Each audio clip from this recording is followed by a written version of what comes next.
দেখুন ছেলেটির সাথে কি হয়। এবং ছেলেটি পুরো শক্তি দিয়ে লোমগুলোকে ছুটানোর চেষ্টা করলে দাঁতের সঙ্গে লোমগুলোকে ছিঁড়ে নিয়ে বাগানের মধ্যে পড়ে যায় এবং ছেলেটির স্ত্রী সেখানে চলে আসে। এজন্য ছেলেটি বাগান থেকে একটা গোলাপ ছিঁড়ে তার স্ত্রীকে দেয়, যেন তার স্ত্রী কিছু বুঝতে না পারে। কিন্তু ছেলেটির স্ত্রী দেখতে পায় তার বাসার কাজের মেয়ের পায়ে কিছুটা লোম নাই, তাই সে একটা কাগজ বের করে বলে বাসার কাজের মেয়েদের হাত পায়ের লোম একদমই শেভ করা যাবে না।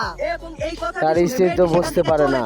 এরপর ছেলেটির স্ত্রী দেখতে পায় আজ তার হাজবেন্ডের দাঁত থেকে তারগুলোকে খুলে ফেলতে হবে। এখন পারবে। সে তার হাজবেন্ডকে চেয়ারের উপর বসিয়ে দাঁতগুলোকে বের করতে বলে, কিন্তু তখনই তার বাসার কাজের মেয়ে তার পিঠের মধ্যে তেলাপোকা ঢুকিয়ে দেয় এবং তেলাপোকা ঢুকাই দিছে। সেখান থেকে দৌড়ে পালিয়ে যায়। এবং তখনই ছেলেটির বাসার কাজের মেয়ে তার কাছে চলে আসে এবং তার দাঁত থেকে লোমগুলোকে পরিষ্কার করে দেয় এবং তাকে জড়িয়ে ধরে কিস করে। এবং ছেলেটির স্ত্রী সবকিছু দেখে ফেলে, এই যে দেখতে পাচ্ছি কাজের মেয়েটি চুল ধরে তার হাজবেন্ডের দাঁতের সঙ্গে লাগিয়ে দিয়ে একদম ঠিক হয়েছে, করে দেয়। কাজটা একদম ঠিক।